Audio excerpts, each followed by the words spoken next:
अशहदु अल्ला इलाहा इल्ला दिन का अशहदु अल्ला इलाहा इल्ला दिन का अशहदु अन्ना मितुमु या रसूलु दिन का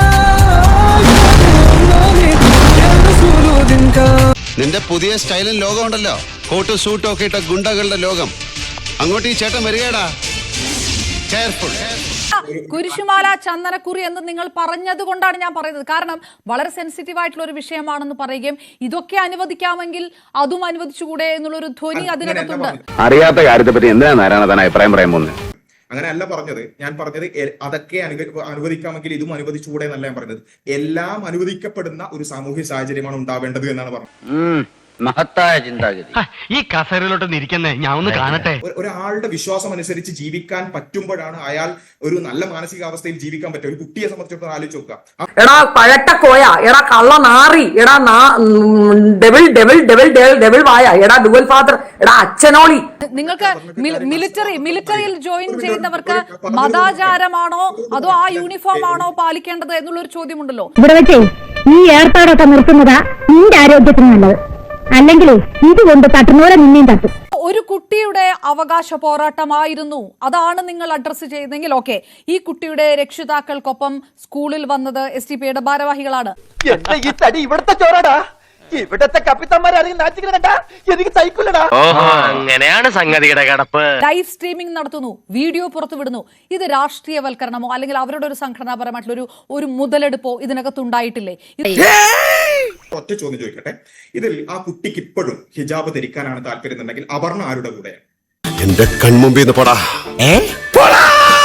ശരി, അത് എന്നോട് വ്യക്തിപരമായി ചോദിച്ചുകൊണ്ട് ഞങ്ങൾ നിൽക്കുന്ന ഒരു സ്ഥാപനം സ്വാഭാവികമായിട്ടും മതാചാരപരമായിട്ടുള്ള പല അടയാളങ്ങളും ധരിച്ചുകൊണ്ടല്ല വാർത്ത വായിക്കേണ്ടത് എന്നുള്ളത് ഒരു ബൈലോയാണ്. അതൊരു റിട്ടേൺ ബൈലോ അല്ല, അതൊരു അൺറിട്ടേൺ ബൈലോയാണ്. പക്ഷേ നിങ്ങൾ ഒരു സ്ഥാപനത്തിന്റെ ഭാഗമാകുമ്പോൾ, നിങ്ങൾ പട്ടാളത്തിന്റെ ഭാഗമാകുമ്പോൾ, നിങ്ങൾ ഒരു മിലിറ്ററിയുടെ ഭാഗമാകുമ്പോൾ നിങ്ങൾ അനുസരിക്കേണ്ടത് ആ ബൈലോയാണ്. കിട്ടിയാ? ഇല്ല, ചോദിച്ചു വാങ്ങിച്ചു പോവാ. ഇല്ല, അങ്ങനെ ഞാൻ ചോദിച്ചത് ഉത്തരം ഇതുവരെ പറഞ്ഞിട്ടില്ല. ഒരു മുസ്ലിം മാനേജ്മെന്റ് ഇനി ചന്ദനക്കുറി തൊട്ട് വരാൻ പാടില്ല, കുരിശുമാല ധരിച്ചു വരാൻ പാടില്ല എന്ന് ബൈലോ ഇറക്കിയാൽ അപർണ അതിനെ ഇപ്പൊ പറഞ്ഞ അതേ ന്യായം വെച്ചിട്ട് ന്യായീകരിക്കുമോ ഇല്ലേ? കയ്യൂക്കിന്റെ ബലത്തിലാണ് മുന്നോട്ട് പോകാൻ ഉദ്ദേശിക്കുന്നതെങ്കിൽ ഞങ്ങൾക്ക് ഒരാളോടൊന്ന് സംസാരിക്കണം. ആരോ ഒരുത്തൻ നിന്റെയൊക്കെ പിന്നിലുണ്ടെന്ന് ഊഹിച്ചിരുന്നു. എവിടെയാവൻ? വിളിക്കേ. ആരിഫ് ഹുസൈൻ.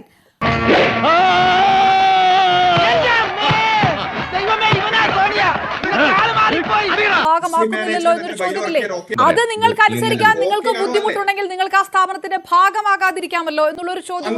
കയ്യിൽ കിട്ടിയിരുന്നെങ്കിൽ ഒന്ന് പെരുമാറായിരുന്നു. അല്ല, നമുക്കത് മാന്യമായി തന്നെ സംസാരിച്ചു പോവാം. ആരിഫ് പറയട്ടെ. എടാ, ഇതിന്റെ ഇടയ്ക്ക് നീ എന്തിനാണ് അച്ഛനെ വിളിച്ചുകൊണ്ടുവരുന്നേ? എനിക്ക് ശ്വാസം ഇടാൻ കുറച്ച് സമയം എന്താടാ. ഇവിടെ ഒന്ന് പെണ്ണാതിരിക്കും ബാസിൽ, നമ്മളെ കാര്യത്തിൽ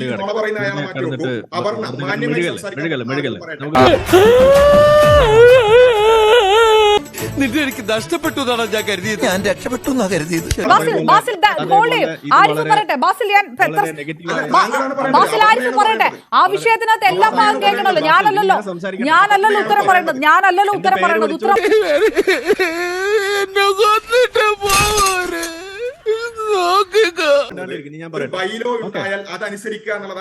നമ്മൾ പറഞ്ഞു തരാന്ന്. അവിടെ നിക്ക് ബാസിൽ, ഇതെന്റെ സമയമാണ്. ഞാൻ പറയട്ടെ, ബാസിൽ ഒന്ന് സമാധാനിക്ക്. ഓക്കെ, തേടിയ പള്ളി കാറിന് കൈ കാണിച്ചു എന്ന് പറഞ്ഞത് പോലെയായി. നിന്നെ തേടി ഇറങ്ങിയതല്ലേ ഞാൻ സംസാരിക്കേണ്ട സമയമാണ്. എന്റെ പേര് വിളിച്ചു കഴിഞ്ഞാൽ സമാധാനിക്ക്. ആരിഫ് പറയട്ടെ. ബാസിൽ ഒന്ന് സമാധാനപ്പെടെ.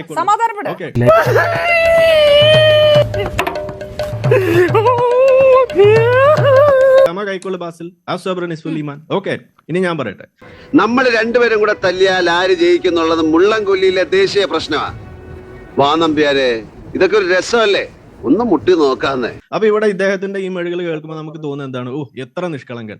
അതായത് എല്ലാ മതങ്ങൾക്കും ഇതുപോലെ കുറി തൊട്ടും കൊന്ത തൊട്ടും ഇതേപോലെ കുരിശു വരച്ചൊക്കെ വരാനുള്ള അവകാശം അങ്ങോട്ട് വെച്ചു കൊടുക്കുകയാണ് വേണ്ടത്. അതാണ് ഏറ്റവും മഹനീയമായ സാധനം എന്നാണ് ഈ പറഞ്ഞു വെക്കുന്നത്. എത്ര ആൾക്ക് തീരെ വിദ്യാഭ്യാസം വിവരമൊന്നും ഇല്ലേ?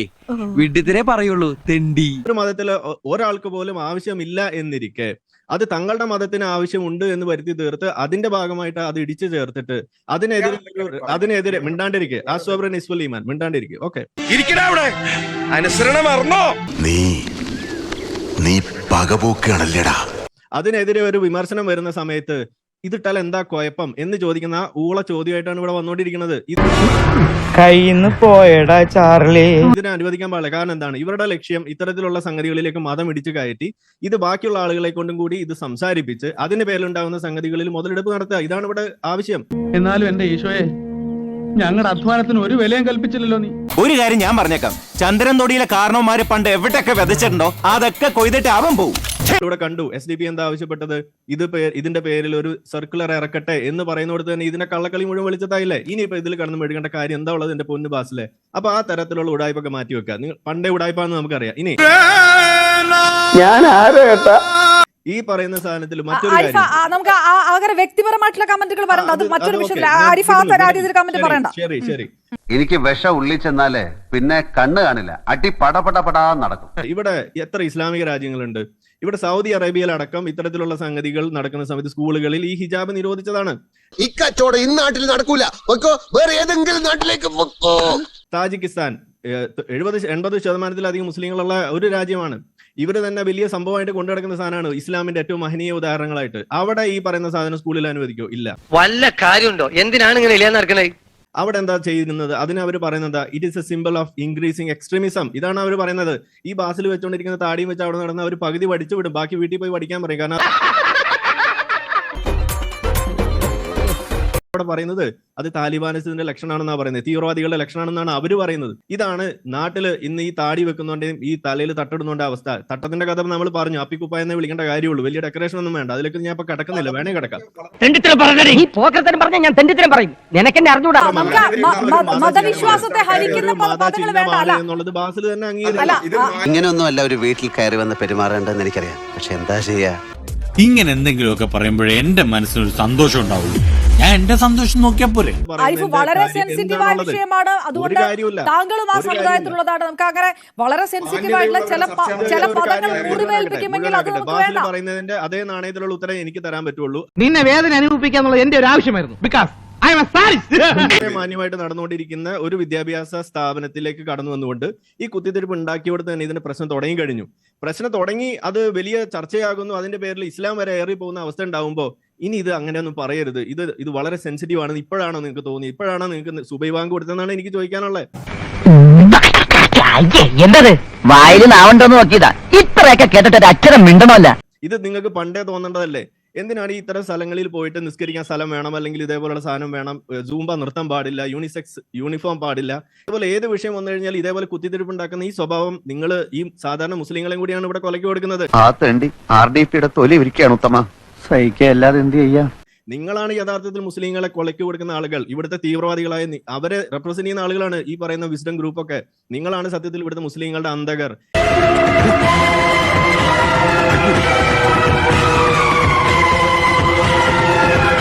ശ്രീ ആരിഫ് ഹുസൈൻ, ഇപ്പോൾ ഈ സമയത്ത് നടക്കുന്ന ചർച്ച അത് വിസ്തത്തിന്റെ വീഡിയോയിൽ താഴെ പോയാൽ മതി, അല്ലാതെ നോക്കിയാൽ മതി. അയ്യോ, ഇങ്ങനെയൊക്കെ പറഞ്ഞ അങ്ങനെ ഞാൻ അങ്ങനെയുള്ള ഒരുത്തനാണോ? എല്ലാത്തിനും നാട്ടുകാർ എന്റെ മണ്ടക്കാരൻ പറഞ്ഞു നീ വാടാ, നാണം കെട്ട എന്നെ ജീവിക്കാനും സമ്മതിക്കില്ല എന്ന് വെച്ചാൽ കാര്യങ്ങൾ. ഇവരുടെ അൾട്ടിമേറ്റ് എന്താണ്? മറ കെട്ടി ആളുകളെ വേർതിരിച്ചിരുന്നിട്ട് ചർച്ച ചെയ്യുന്ന അവസ്ഥയിലേക്ക് ഈ നാടിനെ താലിബാനിസമാക്കി മാറ്റുക. ഇതാണ് ഇവരുടെ ലക്ഷ്യം. വിശ്വാസമില്ലേ? ഹലോ പുന്നാരമുത്തേ, അന്ന് ഞമ്മക്ക് 1000 വട്ടം വിശ്വാസമാണ്, എന്നാലും ഒരു പേടി. അപ്പൊ ഈ ജിഹാദികളുടെ ആവശ്യം എന്താണ്? ഇത് മതകീയമായിട്ട് ഇതിനെ ഒരു വിഷം കലക്കിയിട്ട് അതില് മീൻ പിടിക്കുന്ന ഒരു പണി, അതാണ് ഇവര് നടത്തിക്കൊണ്ടിരിക്കുന്നത്. അതിന് നമ്മൾ അവസരം കൊടുക്കാൻ പാടില്ല. അത് ഏത് വിസ്ഡം ജിഹാദി ആയാലും അതിനെതിർത്ത് പറഞ്ഞിരിക്കണം. അപ്പൊ ബാസിൽ ബൈ. ബാസിൽ ഓടിയല്ലോ. ഞാൻ പറയുന്നത് കേക്ക്. നിന്റെ ഒക്കെ കൂട്ടത്തോട് പറഞ്ഞേരെ ഒറ്റ വീണ്ടും കാട് കയറിയുന്നു.